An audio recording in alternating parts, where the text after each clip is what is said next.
Hi, ಎಲ್ಲರಿಗೂ ನಮಸ್ಕಾರ. Welcome back to Hasanmukhi blogs.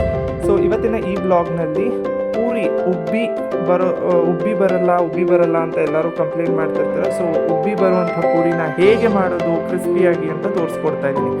So ಮೊದಲನೇದಾಗಿ ಒಂದು ಬೌಲ್ಗೆ ನಾನು ಗೋಧಿ ಹಿಟ್ಟನ್ನು ಉಪ್ಪು ರುಚಿಗೆ ಅದು ಸ್ವಲ್ಪ ಉಪ್ಪನ್ನು ಹಾಕ್ತಿದ್ದೀನಿ. ಜೊತೆಗೆ ಅರಿಶಿನ ಆಪ್ಷನಲ್ಲು.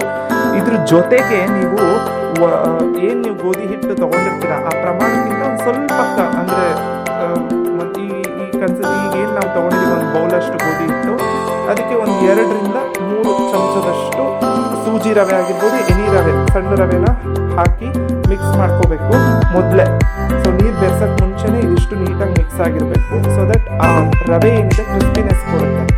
ಆಮೇಲೆ ನಾವು ಏನು ಹಿಟ್ಟನ್ನು ಕಲಿಸ್ಲಿಕ್ಕೆ ನೀರು ಬಳಸ್ತೀವಿ, ಆ ನೀರಿಗೆ 1ರಿಂದ 2 ಚಮಚದಷ್ಟು ಸಕ್ಕರೆನ ಹಾಕಿ ಚೆನ್ನಾಗಿ ಮಿಕ್ಸ್ ಮಾಡಿ ಆ ಸಕ್ಕರೆ ಎಲ್ಲ ಕರಗಾದ್ಮೇಲೆ ಆ ನೀರನ್ನು ಮಿಕ್ಸಿಂಗಿಗೆ ಬಳಸಬೇಕು. ಇದು ಏನು ಉಪಯೋಗ ಅಂದರೆ ಪೂರಿ ತುಂಬ ಶೈನಿಂಗ್ ಆಗಿ ಬರುತ್ತೆ, ಟೆಕ್ಸ್ಚರ್ ತುಂಬ ಶೈನಿಂಗ್ ಆಗಿ ಬರುತ್ತೆ. ಸೊ ಇದು ಒಂದು ಟಿಪ್. ಸೊ ಮೇನಾಗಿ ಒಂದು ಬೌಲ್ಗೆ ಗೋಧಿ ಹಿಟ್ಟು ತಗೋತೀರಾ, ಉಪ್ಪು ಮತ್ತು ಅರಿಶಿನ ಜೊತೆಗೆ 2ರಿಂದ 3 ಚಮಚದಷ್ಟು ಇಷ್ಟು ಗೋಧಿ ಹಿಟ್ಟು ತೊಗೊಂಡಿದ್ದೀನಿ ನಾನು. ಒಂದು ಬೌಲಷ್ಟು ಗೋಧಿ ಹಿಟ್ಟಿಗೆ ಒಂದು 2-3 ಚಮಚದಷ್ಟು ರವೆನ ಹಾಕಿ ಮಿಕ್ಸ್ ಮಾಡಿದ್ರೆ ಕ್ರಿಸ್ಪಿನೆಸ್ ಬರುತ್ತೆ. ಮತ್ತು ಕಲಸೋ ನೀರಿಗೆ ಸಕ್ಕರೆ ಹಾಕಿ ಕಲಸಿದ್ರೆ ಶೈನಿಂಗ್ ಬರುತ್ತೆ. ಆಮೇಲೆ ಎಲ್ಲ ಚೆನ್ನಾಗಿ ಕಲಸಾದ್ಮೇಲೆ ಸ್ವಲ್ಪ ಜೊತೆಗೆ ಒಂದು ಸ್ವಲ್ಪ ಎಣ್ಣೆ ಹಾಕ್ಕೊಂಡು ಕಲಿಸ್ಕೋಬೇಕು. ಆಮೇಲೆ ಲಾಸ್ಟಲ್ಲಿ ಈ ಥರ 1 ಚಮಚದಷ್ಟು ಎಣ್ಣೆ ಹಾಕಿ ಬಿಡಬೇಕು. ಆ್ಯಂಡ್ ಹಿಟ್ಟನ್ನು ತುಂಬ ನಾದಬಾರ್ದು. ಪೂರಿ ಮಾಡೋ ಹಿಟ್ಟನ್ನು ತುಂಬ ನಾದಬೇಡಿ, ತುಂಬ ಮಿಕ್ಸ್ ಮಾಡಬೇಡಿ, ಸ್ವಲ್ಪ ಮಿಕ್ಸ್ ಮಾಡಿದ್ರೆ ಸಾಕು. ಸೊ ಈಗ ನೀಟಾಗಿ ಒಂದು 5ರಿಂದ 10 ನಿಮಿಷ ಬಿಟ್ಟರೆ ಸಾಕು. ತುಂಬ ಹೊತ್ತು ಬಿಡೋ ಅವಶ್ಯಕತೆ ಇಲ್ಲ. 5 to 10 ಮಿನಿಟ್ಸ್ ಮ್ಯಾಕ್ಸಿಮಮ್ ಸಾಕು ಹಿಟ್ಟು ಕಲಿಸಿ ಬಿಡೋದು. ಸೊ ಇವಾಗ ಇದನ್ನು ನಾನು ಲಟ್ಟಿಸ್ತಾ ಇದ್ದೀನಿ. ಸೊ ಇನ್ನೊಂದು ಟಿಪ್ಸ್ನ ಏನು ಫಾಲೋ ಮಾಡಬೇಕಂದ್ರೆ ಪೂರಿ ಮಾಡಬೇಕಾದ್ರೆ ಏನು ನಾವು ಲಟ್ಟಿಸ್ತೀವಿ ತುಂಬ ತೆಳುವಾಗಿ ಲಟ್ಟಿಸಿದ್ರೆ ಪೂರಿ ಉಬ್ಬಿ ಬರಲ್ಲ. ಸೊ ಹಾಗಾಗಿ ಪೂರಿನ ತುಂಬ ತೆಳುವಾಗಿ ಲಟ್ಟಿಸ್ಬೇಡಿ, ಹಾಗಂತ ತುಂಬ ದಪ್ಪ ಬೇಡ. ಸೊ ಇಲ್ಲಿ ನಾನು ತೋರಿಸ್ತಾ ಇದ್ದೀನಿ ನೋಡಿ, ಇದರಲ್ಲಿದ್ದರೆ ಈ ಹದದಲ್ಲಿ ಲಟ್ಟಿಸ್ಕೊಂಡ್ರೆ ಸಾಕು. ಆವಾಗ ತುಂಬ ಚೆನ್ನಾಗಿ ಪೂರಿ ಉಬ್ಬಿ ಬರುತ್ತೆ. ಸೊ ಆಮೇಲೆ ಪೂರಿನ ಬಿಡಬೇಕಾದ್ರೆ ಎಣ್ಣೆಗೆ ನೀವು ಚೆನ್ನಾಗಿ ಎಣ್ಣೆ ಕಾದ ನಂತರ ಬಿಡಬೇಕು.